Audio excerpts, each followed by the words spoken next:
பக்தியும் ஞானமும் சங்கமிக்கும் புனிதமான காலம். பனித்துளிகளில் கூட பரமனின் கருணை ஒளியாய் பிரகாசிக்கும் மார்கழி மாதத்தில் ஆழ்வார்களின் அன்பு மொழியும் அடியார்களின் ஆன்மீக அனுபவமும் நம்மை தேடி வருகிறது. மக்கள் வணக்கம், இது அருள் தரும் மார்கழி.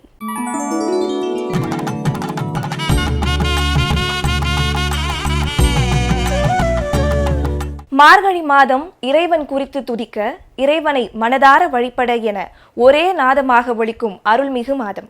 ஒரு புறம் கோதை நாச்சியார் மூலம் இறையன்பின் இனிய அழைப்பு, உயிர்களை ஒன்று சேர்க்கும் பக்தியின் பாடல் என்றால், மற்றொரு புறம் மாணிக்கவாசகர் உள் உணர்வுகளை தூண்டும் ஞானத்தின் ஆழம் சொல்லும் ஆன்மீக ஒளி. இவை அனைத்திற்கும் மேலாக அதனது விளக்கங்கள் நம் வாழ்க்கையை வழிநடத்துகின்றன. கோதை நாச்சியார் அருளிய திருப்பாவை பாடல்களின் தெய்வீக ஒளியின் மூலம் அனைவரது இல்லங்களிலும் இறையருள் நிறைகிறது.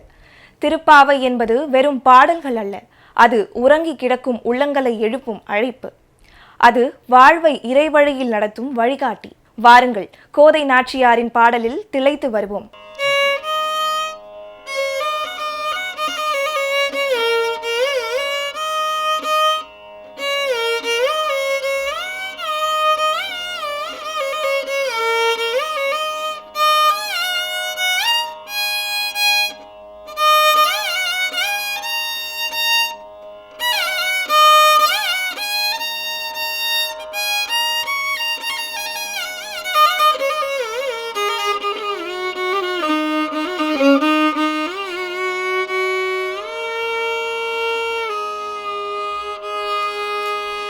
சிற்றஞ்சிறு காலே வந்துன்னை சேவித்தும், சிற்றஞ்சிறு காலே வந்துன்னை சேவித்தும், ஒற்றாமரை அடியே போற்றும் பொருள் கேளாய்.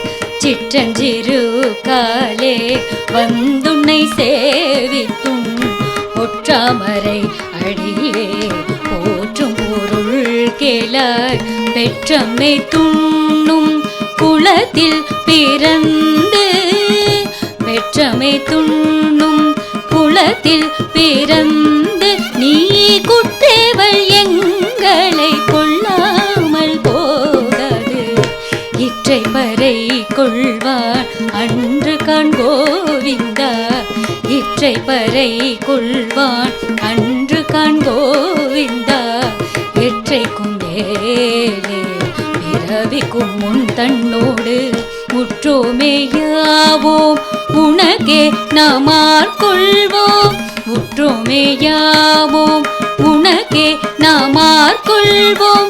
மற்றை நம் காமங்கள் மாற்றேலோரெம்பவார், மற்றை நம் காமங்கள் மாற்றேலோ எம்பவார்.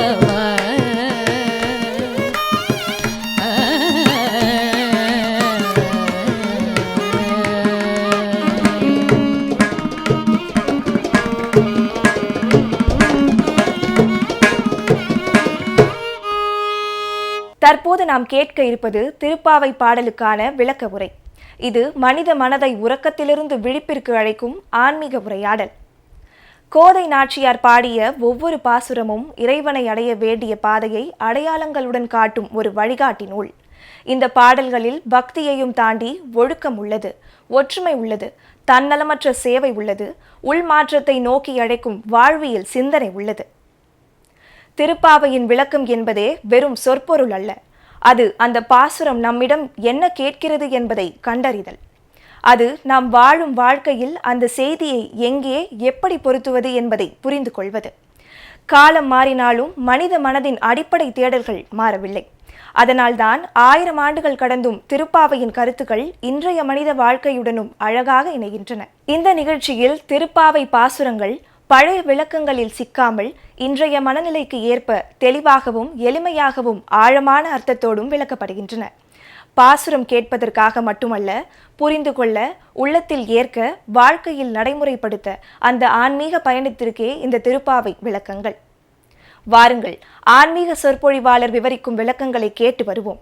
எல்லோருக்கும் வணக்கம். ஓம் நமோ நாராயணாய நமக. ஸ்ரீமதே ராமானுஜாய நமக. ஆண்டாள் திருவடிகளே சரணம். சூடிக் கொடுத்த சுடற்கொடி பெரியாழ்வார் பெற்றெடுத்த பெண்பிள்ளை ஆண்டாள் நாச்சியாரின் திருப்பாவை பாசுரத்தில் 29வது பாசுரத்தை தற்போது சேவிக்கப் போகிறோம். இந்த பாடல் பாசுரங்களிலே மிகவும் முக்கியமான பாடலாக கருதப்படுகிறது. கோயிலில் பாசுரங்கள் படிப்பவர்கள் கூட இந்த பாசுரம் வந்தவுடன் மிகவும் உற்சாகமாக எனர்ஜெட்டிக்காக பாட ஆரம்பித்து விடுவார்கள். இந்த பாசுரம் அவ்வளவு மகிமை வாய்ந்தது. சிற்றஞ்சிறுகாலே வந்துன்னை சேவித்து உன் பொற்றாமரையடியே போற்றும் பொருளேளாய் பெற்ற மேய்த்துண்ணும் குலத்தில் பிறந்து நின் குற்றேவர் எங்களை கொள்ளாமல் போகாது இற்றை பறைகொள்வான் அண்டுகான் கோவிந்தா எற்றைக்கும் ஏழேழு பிறவிக்கும் உந்தன்னோடு உற்றோமே ஆவோம் உனக்கே நாம் செய்வோம் மற்ற நெங்காமங்கள் மாற்றேலோரெம்பாவாய். இதுகாரும் எல்லா பாசுரங்களிலும் கண்ணனிடம் பறை வேண்டும் என வற்புறுத்தி கேட்டு திருவாடி பெண்கள் இந்த பாசுரத்தில் தங்கள் நோக்கத்தையே மாற்றிக்கொண்டு விடுகிறார்கள். வெளிப்படையாகவே புலப்படுத்தி விடுகிறார்கள். இந்த பாசுரத்தில் என்னென்ன கேட்கிறார்கள் என்றால், சிற்றஞ்சிறுகாலே வந்துன்னை சேவித்து. இது என்ன அருமையான சொல்லாடல்! விடியற்காலே என்பதை சிற்றஞ்சிறுகாலே என்ற வார்த்தை பிரயோகம் எவ்வளவு அருமையாக உள்ளது. அதே போன்று பொற்றாமரை அடி என்பதும் அந்த சிற்றஞ்சிறு ஆலையோடு இணைத்து பார்த்தால் சிறிய கால், கண்ணனின் ஸ்ரீ கிருஷ்ணர் குழந்தை, அவனுடைய கால்கள் சின்னஞ்சிறுகால், அந்த காலாகவும் எடுத்துக்கொள்ளலாம், விடியற்காலையாகவும் எடுத்துக்கொள்ளலாம். பொற்றாமரை அடி, அந்த சிறுகால் பொற்றாமரை அடி போல் இருக்கிறது. அந்த பொற்றாமரை அடியை நாங்கள் போற்றுகிறோம், சேவிக்கிறோம். உங்களை அந்த பொற்றாமரை அடியை நாங்கள் சேவித்ததனால் பெற்ற மெய்த்துண்ணும் குளத்தில் பிறந்து, ஆயர்பாடி குளத்தில் நாங்கள் பிறந்தாலும் குற்றேவல் உங்களுக்கு நான் செய்யக்கூடிய குற்றேவல் செய்யாமல் இருக்க முடியாது என்று ஆண்டாள் இந்த பாசுரத்தில் பாடுகிறாள். சிற்றஞ்சிறுகாலே வந்துன்னை சேவித்து உன் பொற்றாமரை அடியை போற்றும் பொருள்களாய். மிகவும் அதிகாலையில் உன்னை தேடி வந்து உன்னுடைய பொற்றாமரை அடியை போற்றும் நாங்கள் எதற்காக இவ்வாறு செய்கிறோம் என்ற எங்களுடைய உண்மையான இந்த நோக்கத்தை கேட்டு அருள்வாய். நாங்கள் எதற்காக வந்தோம் என்பதை நீயே உணர்ந்து கொள்ள வேண்டும் என்ற வேண்டுதல் இதில் இருக்கிறது. பெற்ற மேய்த்துண்ணும் குலத்தில் பிறந்து நின் குற்றேவலிங்களை கொள்ளாமல் போகாது. இந்த எளிய ஆய்குலத்தில் நாங்கள் பிறந்தோம், இருந்தாலும் உங்களுக்கு ஏவல் செய்வதை, உன்னுடைய குற்றேவல்களை செய்வதை நாங்கள் இன்றும் தயங்கியது கிடையாது. எங்களது சிறு சிறு தொண்டுகளை நீ ஏற்றுக்கொள்ளாமல் மறுக்கவும் கூடாது என்று ஆயர்வாடி மக்கள் கண்ணனிடம் வேண்டுகிறார்கள். இற்றை பறைகொள்வான் அண்டுகான் கோவிந்தா எற்றைக்கும் ஏழை விளைவிக்கும் உந்தன்னோடு உற்றோமே யாவோம் உனக்கே நாம் செய்வோம். உன்னிடம் நல்லது வாங்குவதற்காக, பறை வாங்குவதற்காக நாங்கள் வரவில்லை என்பதை புரிந்து கொள். இனி வரப்போகும் 7 பிறவிகளையும் நாங்கள் உன்னோடு இருக்க வேண்டும், உங்களுக்கு ஊழியம் செய்ய வேண்டும், உங்களை சேவை செய்ய வேண்டும், உங்களுக்காகவே நாங்கள் வாழ வேண்டும் என்பதை ஆயர்பாடி மக்கள் ஸ்ரீ கிருஷ்ணரிடம் வற்புறுத்துவதாக ஆண்டாள் இந்த பாடலில் தெளிவுபடுத்துகிறாள். உற்றோமே யாவோம் உனக்கே நாம் செய்வோம் மற்ற இனங்காமங்கள் மாற்றேலோர் எம்பாவாய். நாங்கள் உனக்கு உறவினர்களாக இருப்போம், எல்லாவற்றையும் நாங்கள் உங்களுக்காக செய்வதை எங்களுடைய பெரும் பேராக நாங்கள் கருதுகின்றோம் என்கின்றனர் ஆயர்பாடி மக்கள். இந்த பாசுரத்தின் ஆழமான கருத்தை ராமாவதார நிகழ்ச்சிகளிலிருந்து நாம் தெரிந்து கொள்ளலாம். ராமனோடு காட்டிற்கு சென்ற லக்ஷ்மணன் ராமனிடம் மிகவும் பணிவோடும் அன்போடும் இருந்து வந்தான். காட்டிற்கு புறப்பட்ட போது இலக்குவனும் அவனோடு வர விழைந்தான். ராமர் அவனை தடுத்த போது, நான் உனக்கு அடிமை, நீ உண்ணும் போதும் உறங்கும் போதும் உனக்கு தேவையானதை நான் தான் செய்வேன் என்று இலக்குவன் கூறுகிறான். அந்த இடத்தில் உற்றோமே யாவோம் உனக்கே நாம் செய்வோம் என்ற பாடல் வரிகள் நமக்கு நினைவுக்கு வருகிறது. உனக்கே நாம் செய்வோம் என்பதற்கு லக்ஷ்மணன் ஸ்ரீராமருக்கு எப்படி இருந்தான் என்பது போல கிருஷ்ணனுக்கு ஆயர்வாடி மக்கள் உற்றோமே ஆனார்கள், கிருஷ்ணனுக்கே வேலை செய்தார்கள் என்பதை ஆண்டாள் தெளிவுபடுத்துகிறார். குற்றேவல் எங்களை கொள்ளாமல் போகாது என்பது ஒரு நோக்கம். நாம் ஒரு வேலையை செய்யும்போது, இன்று நாம் இந்த வேலையை செய்துவிட்டோம், அதற்கான கூலி கிடைத்து விட்டது என்பதை பற்றி மட்டும் நினைக்காமல் அந்த வேலையோடு ஆழமான ஈடுபாட்டை கொண்டிருக்க வேண்டும். இந்த வேலை எப்படி தொடரும், இந்த வேலை எந்த இடத்தில் வெற்றிகரமாக நிறைவேறும் என்பதை பற்றியெல்லாம் நாம் யோசிக்க வேண்டும். குற்றேவலாக இருந்தாலும் கூட, சிறிய வேலைகளாக இருந்தாலும் கூட ஆழ்ந்த எண்ணத்தோடு ஆழ்ந்த ஈடுபாட்டுடன் அந்தந்த வேலைகளை செய்ய வேண்டும்.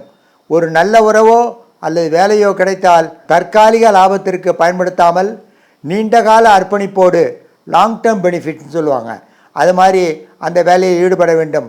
மற்ற இனங்காமங்கள் மாற்றே என்பது இதை குறிப்பது.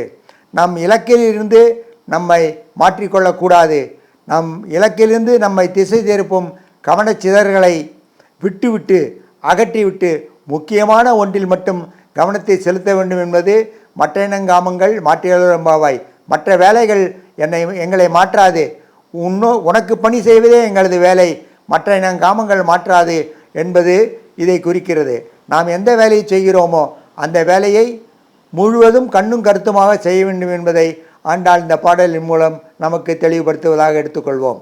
இந்த பாசுரத்தில் ஆண்டாள் நமக்கு தெளிவுபடுத்துவது, சிற்றஞ்சிறுகாலே இது வெறும் விடியற்காலை மட்டுமல்ல, இது ஒருவனுக்கு ஞானத்தை தொடங்கும் காலமாக கூட எடுத்துக்கொள்ளலாம். ஞானத்தை தொடங்கும் காலம் சிற்றஞ்சிறுகாலே. குற்றேவல் பெரிய காரியங்கள் மட்டுமல்ல, இறைவனுக்கு செய்யும் மிகச்சிறிய காரியங்கள் கூட, இறைவனுக்கு அலங்காரம் செய்தல், பூ தொடுத்தல், இறைவனுக்கு அபிஷேகம் செய்தல் போன்ற சின்ன சின்ன காரியங்கள் கூட குற்றேவலில் வரும். மற்ற இனங்காமங்கள், இறைவனை தவிர மற்ற பொருட்களின் மீது நாம் ஆசைப்படாமல் இருத்தல், அந்த ஆசைகளையும் இறைவனுடைய ஆசையாக மாற்ற வேண்டும், இறைவனுக்காக செய்ய வேண்டும் என்ற எண்ணத்தை நாம் வளர்த்து கொள்ளுதல் போன்றவற்றை நமக்கு உணர்த்துவது இந்த பாசுரம்.